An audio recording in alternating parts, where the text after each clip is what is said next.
Hi అండి. మొన్నటిదాకా కూడా నేను ఎక్కువ శాతం వీడియోస్కి వాయిస్ ఇస్తూ ఉంటే అమ్మ టిఫిన్ అయిపోయిందా, దోశ ఉందా, పూరి ఉందా, పెరుగు చిన్నది ఉందా, పెద్దది ఉందా, అన్నం ఉందా, కూరలు అయిపోయినాయా, ఇవే ఎక్కువ వచ్చేది అనమాట. కాఫీ పెడతారా, కూర్చోమంటారా, ఇవే ఎక్కువ శాతం అనమాట. ఎంత దూరంగా వెళ్ళినా కూడా మా ఇంటి వెనక జామ చెట్టుకి ఎందుకంటే బ్యాక్ సైడ్ అటు నుంచి కూడా అందరూ మాట్లాడి వచ్చేసేది. చాలా ఇబ్బంది పడిపోయేదాన్ని.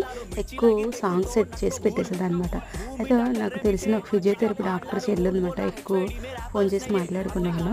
ఆ చెల్లికేమో ఏమైందంటే, ఎక్కువ శాతం నువ్వు పాటలు సెట్ చేయక నీకు సైడ్ వాయిస్ వచ్చినా పర్లేదు, ఎక్కువ శాతం వాయిస్ ఇవ్వు అనేసి అన్నమాట. అంటే సడన్గా ఇంకో చెల్లి ఏం చేసిందంటే, ఇలా గిఫ్ట్ ప్యాకెట్ చేసి నాకు ఇలా పంపించేసింది అనమాట. పంపిస్తే పంపించింది. నేనైతే ఓపెన్ చేయలేదు, మా మేనకోడలు ఓపెన్ చేసింది. కానీ ప్రస్తుతం నేను వాడే సెల్కి అయితే ఈ కనెక్టర్ ఉంది కదా, ఇది సెట్ కాలేదు. ఇంకో సెల్ తీసుకుంటే కంపల్సరీ మొత్తం వాడతాను. ఇది తీసుకుని దగ్గర సంవత్సరం అయిపోతుందండి.